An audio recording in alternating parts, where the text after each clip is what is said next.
KTN 오늘의 주요 뉴스입니다. 푸틴 러시아 대통령과 바이든 대통령에 대한 지지를 나타내는 여론조사 결과가 나왔습니다. 그 결과를 통해 지지도 원인을 분석해봤습니다. 미국과 유럽 등의 1분기 증시가 2020년 초 코로나19 팬데믹이 시작된 이후 가장 큰 손실을 낸 것으로 집계됐습니다. 미국에서 50세 미만 성인 남성 2명 중 1명은 가상화폐에 투자해본 적이 있다고 나타났습니다. 영화배우 브루스 윌리스가 실어증 진단을 받아 은퇴를 선언했습니다. 이상 오늘의 주요 소식 잠시 후 전해드립니다. 러시아인들이 우크라이나 침공을 반대한다는 보도와는 달리 푸틴 러시아 대통령을 지지하는 사람들이 많다는 여론조사 결과가 나왔습니다. 지지율이 무려 83%라는 결과입니다. 반면 우크라이나를 돕고 있는 조 바이든 대통령의 지지율은 임기 중 최저치인 40%대입니다. 조 바이든 대통령이 우크라이나 사태에 대해 선방을 하고 있음에도 불구하고 낮은 지지율을 보이는 이유는 무엇인지 김상은 기자가 보도합니다.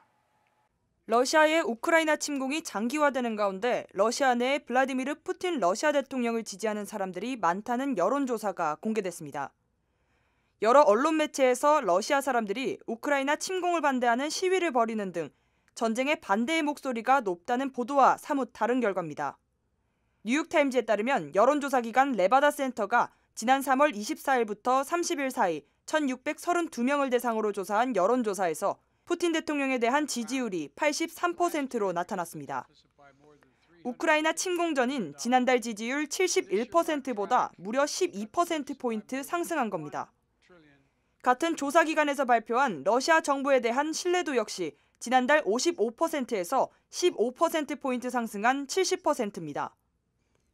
뉴욕타임즈는 일각에서 러시아 여론조사가 정확하지 않다는 지적도 나오지만 러시아인의 정서를 파악하는 데 유용한 측면이 있다고 분석하기도 했습니다.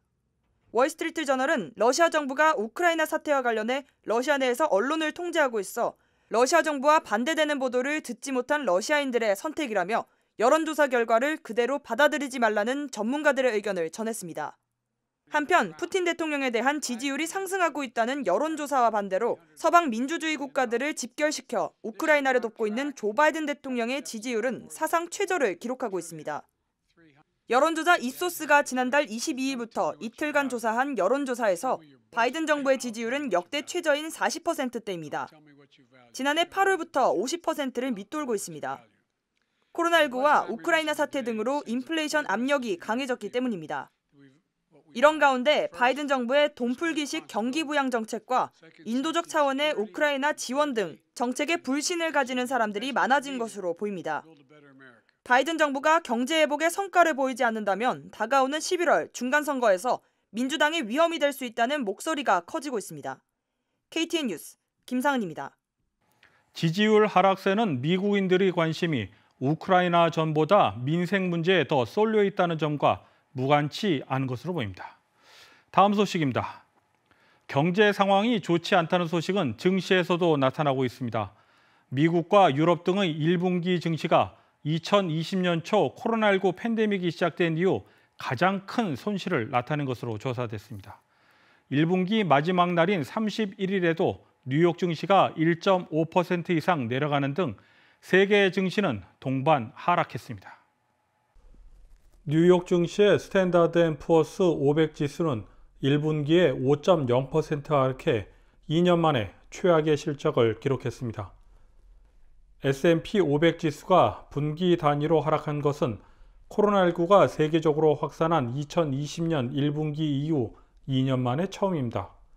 또한 S&P 500은 올해 들어 35차례 하락했는데 이는 1984년 이후 1분기 하락일수록 가장 많은 수치입니다. 다만 S&P 500 지수는 3월에는 3.6% 상승해 1분기 손실을 다소 만회했습니다. 범유럽 지수인 유록스더스 600은 1분기에 6.5% 떨어져 S&P 500보다 하락폭이 더 컸습니다. 한편 세계 증시 주가를 나타내는 모건 스탠리 캐피탈 인터내셔널 세계 지수도 1분기에 5.7% 하락해 2년 만에 최악의 분기를 나타냈습니다. KTN 뉴스 스티븐입니다. 세계 증시가 좋지 않기 때문일까요? 미국에서 50세 미만 성인 남성 2명 중 가운데 1명이 가상화폐에 투자해 본 적이 있다고 조사됐습니다. MBC 방송이 지난달 18일부터 22일까지 미국의 성인 1000명을 상대로 가상화폐 투자 경험에 대해 설문조사를 한 결과인데 그 결과 응답자 21%는 적어도 한 차례 가상화폐에 투자하거나 거래를 했다고 응답했습니다. 18세에서 49세 남성에서는 가상화폐에 손을 대봤다는 비율이 50%에 달해 모든 연령별, 성별 중 가장 높았습니다. 또한 남녀를 포함해 18세에서 34세 연령대에서는 가상화폐를 거래하거나 이용해 봤다는 응답률이 42%였습니다. NBC는 의회가 위험성에 대해 경고하면서 가상화폐 산업을 규제하려는 작업하는 와중에서도 디지털 자산이 계속해서 인기를 늘려나가고 있다는 신호라고 풀이했습니다. 한편 가상화폐를 긍정적으로 본다는 응답자는 19%에 그쳤으며 부정적으로 본다는 응답자는 25%로 더 많았습니다. 대다수인 나머지 56%는 가상화폐에 대해 중립적이거나 잘 모른다는 응답을 했습니다. KTN 뉴스 스티븐입니다. 러시아군이 31일 체르노빌 원전에서 철수했습니다. 지난 2월 26일 체르노빌 원전을 장악한 지 한 달여 만입니다. 우크라이나 측은 러시아군으로부터 체르노빌 원자력 발전소 운영과 통제권을 넘겨받았다며 체르노빌 원전의 보호 및 이전 합의서를 공개했습니다. 합의서에는 시설 관리 주체는 러시아 국가 방위군과 관련해 어떤 요구도 하지 않는다고 명시돼 있습니다. 국제원자력기구도 이날 우크라이나 러시아군으로부터 체르노빌 원전의 통제권을 넘겨받았다는 사실을 알려왔다고 발표했습니다. 영화배우 브루스 윌리스가 실어증 진단을 받고 은퇴를 선언했습니다. 그동안 인지 능력이 저하되면서 윌리스가 이어폰을 통해 대사를 전달받으면서 촬영에 임했다는 증언도 나왔습니다. 관련 소식을 김상은 기자가 전해드립니다. 헐리우드 액션 스타 브루스 윌리스가 실어증 진단을 받았다고 전해졌습니다. 윌리스 가족은 인스타그램을 통해 윌리스가 건강상의 문제를 겪고 있으며 최근 실어증 진단을 받았다고 밝혔습니다. 그러면서 실어증 증상이 인지 능력에 영향을 미치고 있어 돌연 은퇴를 결정했다고 전했습니다. 실어증은 일종의 언어 장애로 언어를 표현하거나 이해하는 능력을 상실하는 질병입니다. 일반적으로 뇌졸중이나 머리 부상으로 생기지만 뇌 기능이 점차 퇴화하는 고령층 또는 언어가 완성되는 5세에서 6세 전후 후천적으로 발생하기도 합니다. 실어증을 앓게 되면 소리를 내는 기관에 특별한 이상이 없음에도 언어를 구사하는 데 어려움을 겪어 일상 대화가 불가능하게 됩니다. 실어증을 진단받은 윌리스 또한 촬영 당시 대사를 외우지 못해 이어폰을 끼고 연기를 했다는 증언이 나왔습니다. 인지 능력이 저하됨에 따라 대사량도 줄었다고 헐리우드 관계자가 전하기도 했습니다. 윌리스는 영화 다이하드에서 주인공 존 맥클레이 역을 맡으면서 스타의 반열에 올랐습니다. 이후 식스센스, 아마겟돈, 펄프 픽션 등 전 세계적으로 50억 달러 이상 수익을 거둔 대작에서 활약했습니다. 윌리스는 골든글로브 상의 후보로 5차례나 올라 부르면 특급으로 수상하기도 했습니다. KTN 뉴스 김상은입니다.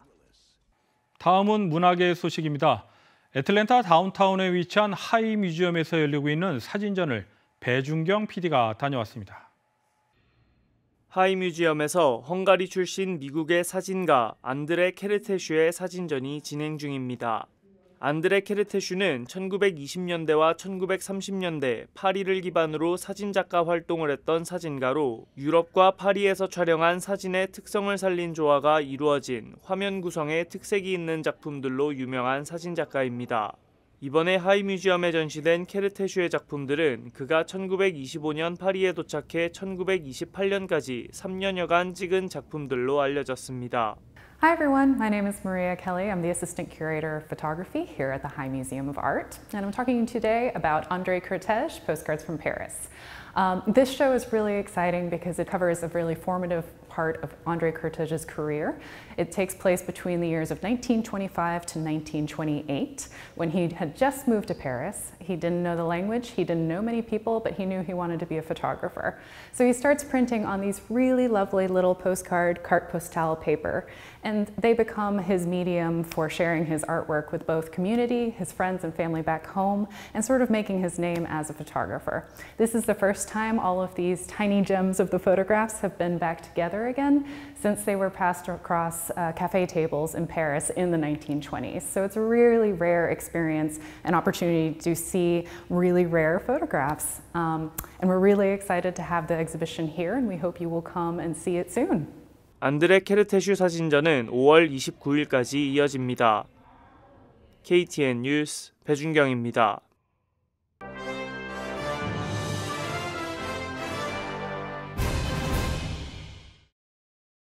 조지아 주 하원 경제개발 및 관광위원회는 스포츠 베팅 및 기타 형태의 베팅과 도박 허용하는 법안을 승인했습니다. 법안 발의자인 론 스티븐스 위원장은 매년 조지아 인구들이 15억 달러가량을 불법 스포츠 베팅에 사용하고 있는 것으로 추산된다고 밝혔습니다. 따라서 불법으로 사용하고 있는 스포츠 베팅을 합법화해 세금을 매기고 규제해야 한다는 입장을 덧붙였습니다. 한편 조지아 주 헌법은 도박 산업을 금지하고 있습니다. 따라서 이를 합법화하기 위해서는 주 헌법을 수정해야 하며, 그렇게 하기 위해서는 상원과 하원 각각 3분의 2 이상의 찬성을 받아 주민투표에 회부해야 합니다. 조지아주 토마스턴에 위치한 업선리 초등학교 1학년 학생들이 우크라이나 어린이를 돕기 위해 동참했습니다. 업선리 초등학교는 우크라이나 어린이를 위한 기금 마련에 학교 복도에 기부 항아리를 설치했습니다. 항아리를 설치한 지 하루도 안 돼 학교 측에서 예상한 목표치인 $2,000를 넘게 기금이 모아졌습니다. 해당 기금은 지난 9일 총 $4,300까지 모여 비영리단체인 국제사법선교단체에 전달했습니다. 크리스타 스터브 교사는 아이들이 친절과 봉사를 배울 수 있었다며 이번 기금 모금 행사가 등불처럼 퍼지기를 원했습니다. 아카데미 시상식에서 윌 스미스에게 뺨을 맞은 배우 겸 코미디언 크리스 록이 사건 이후 처음으로 코미디 무대에 섰습니다. 관객들은 록이 무대에 오르자 5분 동안 기립박수를 보냈습니다. 눈시울을 붉힌 록은 시상식에서 있었던 일을 아직 처리하고 있다며 어느 시점이 지나서 이야기하게 될 것이라고 말을 아꼈습니다. 해당 사건은 지난 27일 아카데미 시상식 도중 장편 다큐멘터리 시상자로 나선 록이 스미스의 아내의 질병을 소재로 농담을 하면서 발생했습니다. 아내의 질병 소재로 한 농담에 화가 난 스미스는 무대에 올라 록의 뺨을 때렸습니다. 누리꾼들 사이에서는 스미스의 폭력은 어떠한 이유에서도 정당화되지 못한다며 비난이 커지자 스미스는 공식 사과했습니다. 다음은 코로나19 소식입니다. 코로나19 확산세가 수그러들면서 재택근무가 꾸준히 줄어들고 있습니다. 레저와 관광업계 일자리도 점차 회복 단계에 접어들면서 미국 경제가 코로나19 팬데믹 이전으로 회복되고 있다는 관측입니다. 오늘의 코로나19 현황을 김상은 기자가 종합했습니다. 4월 1일 오후 2시 50분 기준 미국 내 코로나19 누적 확진 환자는 8,178만 5,575명, 누적 사망자는 100만 7,382명입니다. 어제 하루 동안 신규 확진 환자는 42,744명 늘었고 신규 사망자는 911명 증가했습니다. 주변 누적 확진 환자는 캘리포니아, 텍사스, 플로리다, 뉴욕, 일리노이 순으로 많습니다. 주변 누적 사망자는 캘리포니아, 텍사스, 플로리다, 뉴욕, 펜실베니아 순으로 많습니다. 다음은 조지아주 코로나19 현황입니다. 오후 2시 50분 집계에 따르면 조지아주의 누적 확진 환자는 193만 9,031명, 누적 사망자는 3만 1,144명으로 집계됐습니다. 신규 확진 환자는 695명 증가했고 신규 사망자는 47명 늘었습니다. 다음은 카운티별 집계입니다. 풀턴 카운티 누적 확진 환자 18만 6,522명, 누적 사망자는 2,056명입니다. 어제 하루 동안 신규 확진 환자는 113명 늘었고 신규 사망자는 3명 늘었습니다. 귀네 카운티 누적 확진 환자 17만 5,074명, 누적 사망자는 1,735명입니다. 신규 확진 환자는 44명 증가했고 신규 사망자는 3명 늘었습니다. 이상 오늘의 코로나19 현황이었습니다. 오늘은 4월 1일 만우절입니다. 심각한 일상 속에서 오늘 하루만이라도 웃자는 의미일 텐데요. 이번 주말 웃을 수 있는 일이 많아지길 바랍니다. 이상으로 KTN 뉴스를 모두 마칩니다. 시청해주신 여러분 고맙습니다.